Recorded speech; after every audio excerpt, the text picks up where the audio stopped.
नमस्ते दोस्तों, आप लोग कैसे हैं। आई होप कि आप सब बहुत अच्छे होंगे। दोस्तों, बिहार में ब्लॉक स्तर पर केआरपी का वैकेंसी निकला हुआ है। केआरपी मतलब की रिसोर्स पर्सन क्या होता है दोस्तों, ये तो हम आपको बताएंगे। हमने एक ऑलरेडी वीडियो बना रखा है, लेकिन बहुत सारे बच्चों का हमसे सवाल पूछ रहे थे बच्चे का, सर क्या जिसका 80-90% है जो सीबीएसई से, क्या उसी का रिजल्ट होगा, क्योंकि इसमें एग्जाम नहीं है। तो भाई मैं आपको बता दूं, जो बिहार बोर्ड से पढ़ा हुआ है ना, उसका भी इसमें आपका फाइनल सिलेक्शन होगा। कैसे होगा सारा कुछ आपको बताएंगे। और इसमें दोस्तों आपको जो फॉर्म अप्लाई कर रहा है ना, खुद के गृह जिले में फॉर्म अप्लाई करना है। और दोस्तों इसका सारा जानकारी सिलेबस, हालांकि इसमें तो सिलेबस है नहीं क्योंकि एग्जाम है नहीं, तो सिलेबस आप लोग पूछ रहे सर सिलेबस नहीं बताएं, तो पूरा वीडियो नहीं देखिएगा तो आपको डाउट रहता है, क्योंकि इसमें एग्जाम नहीं है तो सिलेबस का सवाल ही नहीं है। तो मेरिट बेस पर आपका सिलेक्शन होने वाला है।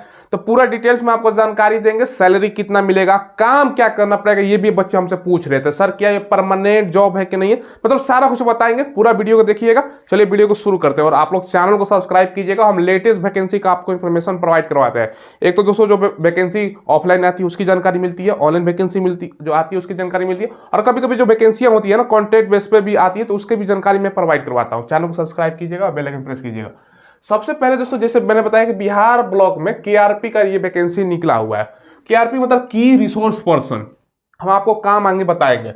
सबसे पहले दोस्तों टोटल पोस्ट देखोगे ना तो बच्चे कंफ्यूज हो रहे हैं। देखो एग्जैक्ट में दोस्तों 269 ही पोस्ट है, लेकिन आप देखोगे ना तो टोटल पोस्ट दिया गया है दोस्तों, रिक्त पदों की संख्या 534, लेकिन निकला है कितना भैया, 269। यही आपको मान के चलना है। हो सके बाद में बढ़ा दिया जाए, लेकिन अभी वर्तमान में 269 पोस्ट है।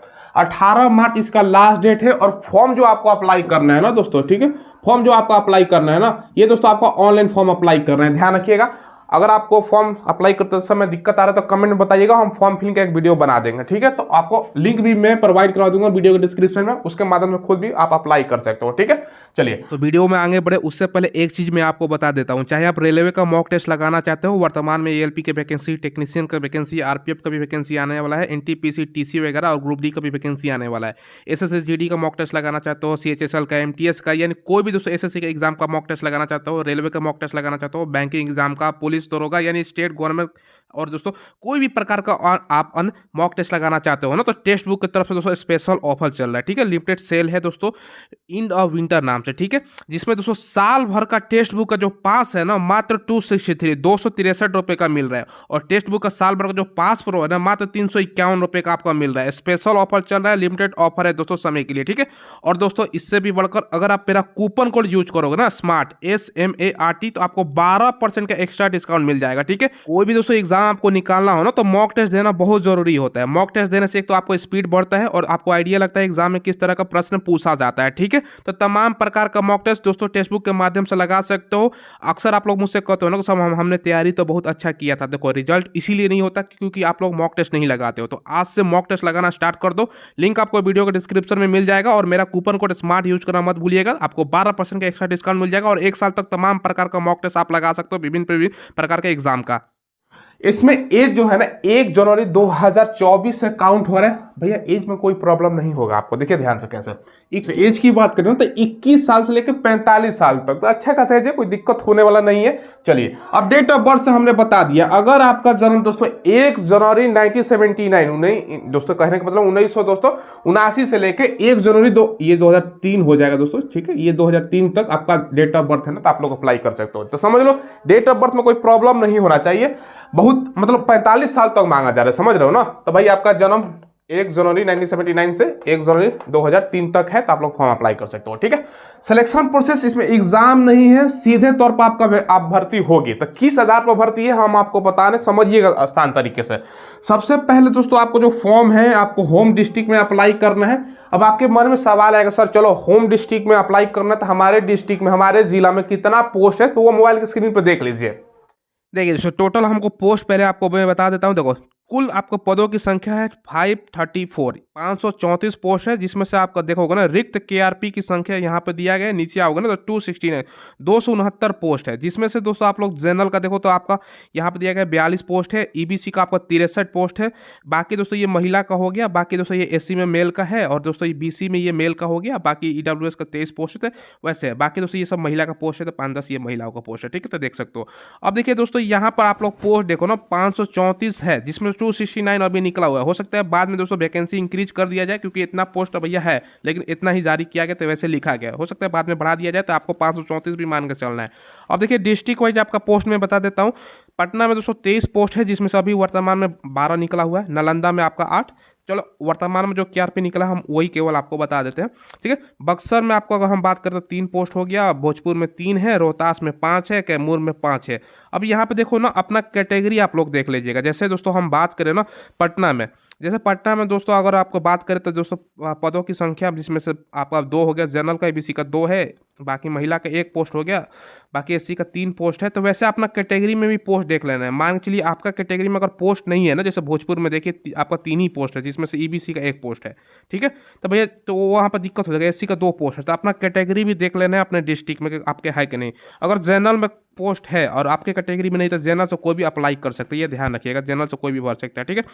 रोहतास में आपका 5 हो गया, कैमूर में 11 और 5 हो गया दोस्तों। गया में आपका 24 में से, जिसमें से 4 अभी दिया गया है, जहानाबाद में 7 है, जिसमें से 1 दिया गया है, अरवल में 4 है, औरंगाबाद में 9 है, नवादा में 8 हो गया, मुजफ्फरपुर में 6, सीतामढ़ी में 2, शिवहर में 4, वैशाली में 5, पूर्वी चंपारण में भैया सबसे ज़्यादा 26 पोस्ट है, और पश्चिमी में 18 पोस्ट है, सारण में 19 है, सिवान में भी 19 पोस्ट है, गोपालगंज में 12 है, दरभंगा में 4 और मधुबनी में 5 पोस्ट है।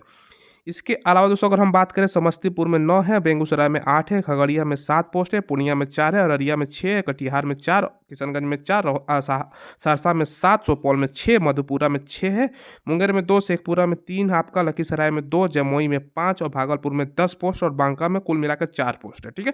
तो ये आपका कैटेगरी वाइज भी देख ले रहे हैं, नहीं तो जनरल से भी कोई भी भर सकता है अगर जनरल में पोस्ट है तो अनरिजर्व में। तो ये दोस्तों देखिए, दोस्तों आपको मैंने पोस्ट बता दिया कि आपके जिला में कितना कितना पोस्ट है।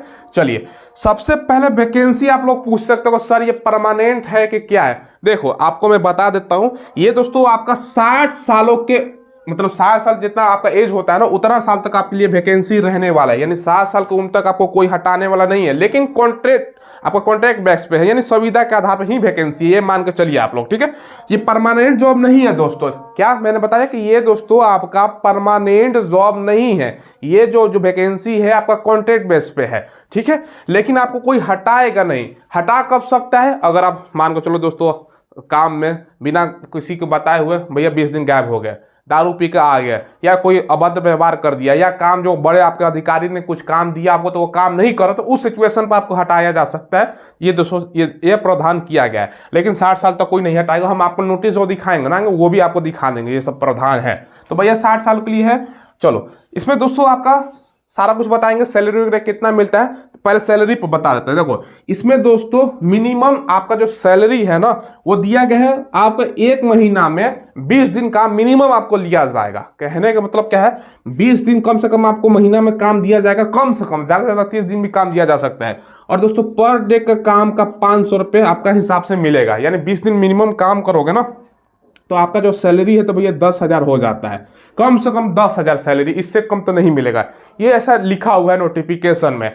बाद में दोस्तों सैलरी बढ़ भी सकता है। अब दोस्तों आप लोग ये भी देखोगे बाद में परमानेंट हो जाए, कौन जानता है, ठीक है। शुरू में काम किया, बाद में दोस्तों इलेक्शन के समय में धरना प्रदर्शन हुआ, कोई सरकार बोल दे हम परमानेंट कर देंगे तो वो हो जाएगा, तो बाद की चीज़ अलग चीज़ है। लेकिन हटिएगा नहीं, काम करते रहिएगा, ठीक है, ये ध्यान रखिएगा।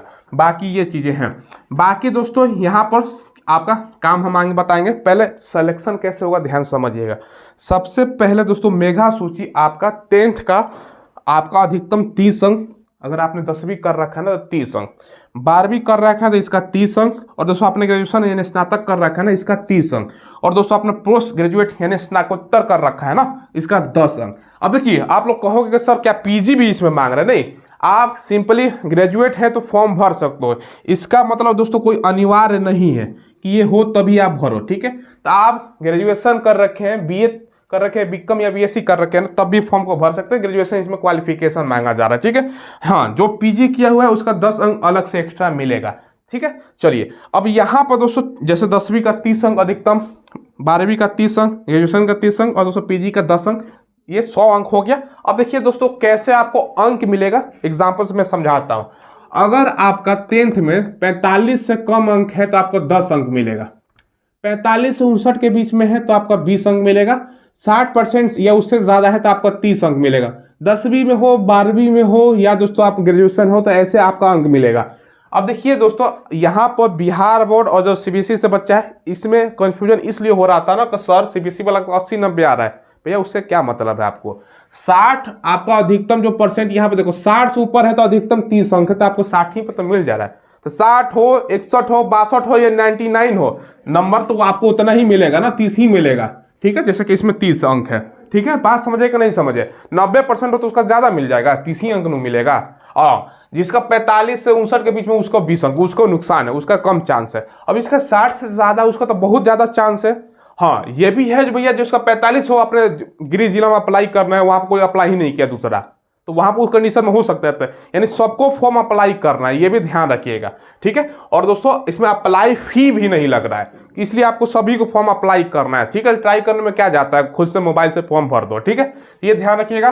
तो भैया आपका 60% से है तो आपको भी 30 अंक मिलेगा, जिसका 99% या 90% है उसको भी 30 ही अंक मिलेगा। तो कोई दिक्कत है, कोई दिक्कत नहीं है। तो आपको मान के चलो दोस्तों 10वीं में 60% 30 मिल गया, सेम दोस्तों 12वीं में वैसे ही आपको मिल जाएगा 30 नंबर, 60 से ऊपर है तो। और दोस्तों आपने ग्रेजुएशन में 60 है तो वैसे भी 30 अंक मिल जाएगा। तो ये इसी से दोस्तों आपका 90 हो गया। अगर आपने पीजी कर रखा है तो उसका 10, तो इस आधार पर 100 में 100 हो जाएगा। हाँ, फिर दोस्तों क्या देखा जाएगा, आपके जिला में कितना बच्चों ने, मान के चलो आपके जिला में 5 वैकेंसी है, 10 बच्चों ने फॉर्म अप्लाई कर दिया, तो जिसका ज्यादा एज हो भैया उसको ले लिया जाएगा, इस आधार पर होता है। तो जरूर फॉर्म भरिएगा, बता दिया हमने।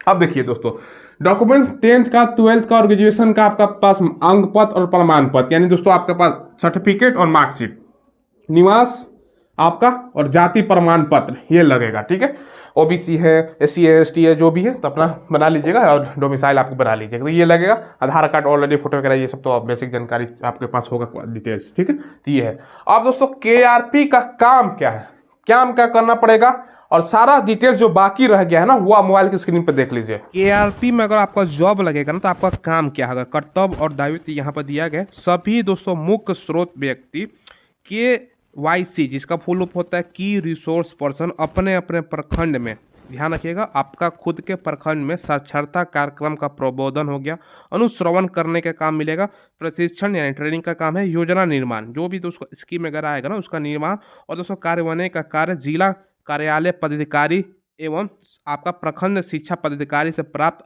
निर्देश के आलोक में करेंगे। कहने का मतलब क्या है भैया, आपका जो जिला अधिकारी हो गया ना, यहाँ पर आप लोग देखो जिला शिक्षा पदाधिकारी, जो जिला शिक्षा पदाधिकारी है वो आपको काम देगा कि भाई आपको ये काम करना है तो वो करना है। ठीक है, इसके अलावा दोस्तों जिला में आपका जो कार्यालय अधिकारी है, तो पदाधिकारी हो गया ना साक्षरता का, ठीक है, तो वो दोस्तों आपको काम देगा, यानी बोल सकते हो ना आपका जो आपका अधिकारी रहेगा ना आपसे ऊपर, ठीक है, सीनियर, तो वो आपको काम देगा, तो वो काम आपको करना पड़ेगा। भैया मजदूरी का काम थोड़ी है, आपको काम क्या करना होगा, देखो आपको मैं ये भी बता देता हूँ। सभी केंद्रों में संचालन, बच्चों की शिक्षा तथा महिला साक्षरता में प्रखंड की उपलब्धि, नामांकन का काम रहेगा, कितना उपस्थिति हो गया, गुणवत्ता का कार्य, ये सब आपका कार्य का लक्ष्य होगा। तो भैया आपको समझ लो ना, पेन पेपर वाला ही काम रहने वाला है। ठीक है, इसकी भूमिका जांच करने, निरीक्षण करने की नहीं होगी, ठीक है, बल्कि समर्थन अनुश्रवण की होगी। ठीक है, बाकी दोस्तों देखो आपका कार्य क्या होगा, अपने कार्य क्षेत्र वाले प्रखंड के निर्धारित टोलों में दोस्तों संचालित साक्षरता केंद्र और कोचिंग सेंटर का अनुश्रवण प्रबोधन करेंगे। ठीक है, तथा शिक्षा सेवकों का आपका यहाँ पर देखो सारा चीज़ यहाँ पर जावी तो लिखा गया है क्या क्या काम होगा, तो ये सब चीज़ें हैं। ठीक है, जो भी आपको काम मिलेगा वो काम करना होगा। ठीक है, मतलब एक तरह से बोल सकते हो ना साक्षरता संबंधित काम रहेगा। ठीक है, तो ये सब काम है। बाकी दोस्तों आप देखो, आप लोग कहोगे ना स्थानांतरण के बारे में, ट्रांसफर के बारे में बताया गया है कि 3 वर्ष के भीतर KRP का स्थानांतरण एक से दूसरे जिले में किया जा सकता है। ये सब चीज़ें हैं तो पढ़ लेना। बाकी दोस्तों नियोजन आपका, आप लोग बोल रहे थे ना सर क्या हटा देगा बाद में, नहीं देखो यहाँ पर 9 नंबर पॉइंट पढ़ो, नियोजन की अवधि और नियोजन समाप्त करने की प्रक्रिया, मुख्य स्रोत व्यक्ति की रिसोर्स पर्सन का चयन 60 वर्षों की आयु या योजना की समाप्ति जो पहले हो तक कार्य किए जाने हेतु किया जाएगा। यानी दोस्तों यह है तो आपका एज 60 साल हो जाए तब आप लोग ऑटोमेटिक हट जाओगे, नहीं तो जब तक काम चलेगा, काम कभी खत्म होने वाला है। रोड तो भैया कब से बन रहा है, कब अब बनते रहेगा, विकास का काम होता रहेगा, ये भी काम चलता रहेगा, तो काम नहीं खत्म होगा, आपका उम्र खत्म हो जाएगा 60 साल। ठीक है, जब चलेगा। ठीक है, बाकी दोस्तों इसके पश्चात उसके कार्य नहीं लिया जाएगा। ठीक है, तो 60 साल के बाद वैसे भी रिटायरमेंट का एज होता है। ठीक है, बाकी ध्यान रखिएगा। बाकी कब हटाया जा सकता है ये समझिएगा। देखिए प्रत्येक KRP के कार्यों का तो सतत मूल्यांकन निर्धारित मापदंड, वर्ष में 2 बार आपका दोस्तों आपका देखा जाएगा, रैंकिंग देखा जाएगा, आप अच्छा काम कर रहे हो कि नहीं कर रहे हो। ठीक है, देखो लगातार 2 बार कार्य उत्कृष्ट नहीं रहने पर दोस्तों आपका चयन मुक्त करने की कार्रवाई की जाएगी। यानी 2 बार आपको देखा जाता है कि आप काम सही से नहीं कर रहे हो, तब आपको हटा दिया जाएगा। अब कब हटाएगा, देखो देखो हटाने की कार्रवाई कब करेगा, देखो यहाँ पर सबसे पहले लिखा गया है कि आपका चयन मुक्त कब किया जा सकता है, आपराधिक गतिविधि में संलग्न होने पर, यानी आपराधिक काम कर रहे हो भैया, कोई मर्डर केस कर दिया, चोरी कर दिया, डकैती, ये सब आपराधिक कार्य करोगे तब हटा सकता है। शराब पीने, शराब बेचने में कार्य में शामिल रहिएगा। सरकार के दोस्तों जो प्रतिनिधित्व प्रतिबंधित कार्य करिएगा ना, सरकार जो बैन कर रखा है काम, जैसे अवैध काम करिएगा, ठीक है, उसमें हटा देगा। ये सब कौन कर रहा है दोस्तों, ठीक है। 30 दिन से अधिक बिना सूचना के दोस्तों और बिना ठोस कारण के अनुपस्थित, अब चल गए भैया छुट्टी पर 2 महीने के लिए, कोई काम भी नहीं बताए, ऐसे ही घूमने चल गए, तो हटा देगा ना। तो ये सब कार्य तो समझ लीजिए बेकार है, हटाने वाला है नहीं। बाकी दोस्तों ये समाज विरोधी, आतंकवादी, ये सब अराजकता, ये सब चीज़ें हैं, तो ये सब कोई नहीं करता है। तो ये सब चीज़ें तो आपको हटाने वाला नहीं है मेरे ख्याल से। हो सकता है कि बाद में दोस्तों आपको सैलरी भी बढ़ेगा और परमानेंट भी कर दिया जाए, तो ये सब काम में आपको है, ये मैंने बताया। बाकी आपका यहाँ पर देखो सिलेक्शन का प्रक्रिया मैं बता देता हूँ, और आपको पेमेंट वगैरह यहाँ पर देखिए क्या है। वर्तमान में दोस्तों 420 KRP कार्यरत है, यहाँ पर देखो वर्तमान में 420 KRP कार्यरत है, जिसमें से 114 शिक्षक तथा 306 दोस्तों गैर शिक्षक है। यानी दोस्तों देखो वर्तमान में भी कितना KRP का काम कर रहा है, 420 ऑलरेडी काम कर रहा है, ठीक है, जिसमें से दोस्तों यहाँ पे बताया गया कितना कितना है। बाकी दोस्तों 500 रुपये के हिसाब से आपका वेतन है, अधिकतम 15 दिनों तक। बाकी यहाँ पर सारा कुछ चीज़ें दी गई हैं। बाकी सैलरी आपको 10,000 मिलेगा। या ध्यान रखिएगा न्यूनतम 20 दिन का आपका काम दिया जा रहा है, ठीक है। 20 दिन 500 के हिसाब से करोगे तो 10,000 तो आपका सैलरी बन ही गया, ठीक है। 10,000 तो आपको सैलरी है, बाद में बढ़ सकता है, ठीक है। तो ये क्या बाद में बढ़ता रहता है। बाकी दोस्तों ये सब काम आपको मैंने बता दिया, तो अच्छा है, ट्राई जरूर कीजिएगा। क्योंकि दोस्तों आपको अप्लाई करते समय कुछ आपको लगेगा नहीं, पैसा वैसा लग रहा है, ट्राई करने में क्या दिक्कत है, ठीक है। तो ये सारा कुछ मैंने आपको बता दिया। बाकी दोस्तों यहाँ पर देखो सैलरी यहाँ पर भी लिखा गया है, एज वगैरह सारा कुछ यहाँ पर भी लिखा गया है क्या क्या रहेगा। बाकी आपकी एज की जो गणना है तो वो सब मैंने ऑलरेडी बता रखा है, ठीक है। तो सारा डिटेल्स मैंने बता दिया। और यहाँ पर देखो आपका मैट्रिक में 30 अंक, इंटर में 30 अंक, ग्रेजुएशन में 30 अंक इस आधार पर होगा। बाकी तो मैंने बोर्ड पर बता दिया है। बाकी पीजी वगैरह किए तो उसके लिए 10 अंक है। बाकी दोस्तों यहाँ पर आपके पास समझ लो ना एक्स्ट्रा अनुभव वगैरह है, तो यहाँ पर 5 अंक का दिया गया है, अधिकतम 40। ये सब जो ऑलरेडी एक्सपीरियंस जिसका है, जो पहले से काम, तो ये सब कोई करता नहीं है, जो करेगा ऑलरेडी थोड़ी इस काम में आएगा, ठीक है। तो ये चीज़ें आपको मैंने बता दी। देखिए दोस्तों सारा जानकारी मैंने आपको प्रोवाइड करवा दिया, कोई डाउट नहीं होना चाहिए। तो भाई क्या मैंने आपको बताया कि बिहार में दोस्तों ब्लॉक स्तर पर बोल सकते हो ना कि रिसोर्स पर्सन इसका वैकेंसी निकला हुआ है। ये दोस्तों वैकेंसी आपका जो निकला हुआ है ना अक्षर अंचल योजना के तहत निकला हुआ है, ठीक है। ये भी ध्यान रखिएगा, वैकेंसी अक्षर अंचल योजना के तहत वैकेंसी निकला हुआ है कि रिसोर्स पर्सन का काम वगैरह सारा कुछ मैंने बताया। और आपको काम 60 साल के एज तक होगा, जब तक काम चले। या दोस्तों 60 साल आपका एज ना पूरा तो काम खत्म होने वाला है, काम तो लगातार चलेगा। तो इस आधार पर आप लोगों को मैंने जानकारी एक वीडियो मैंने बताया था, तो आप लोग कंफ्यूज थे कि सर 90% वाला को होगा। भैया बता दिया ना, 60% है तो उसका नहीं होगा, उतना तो अंक उसको मिल रहा है, 90% वाला को उतना ही अंक मिल रहा है। तो जानकारी मैंने आपको दे दिया। फटाफट फॉर्म अप्लाई कीजिए, फॉर्म स्टार्ट है।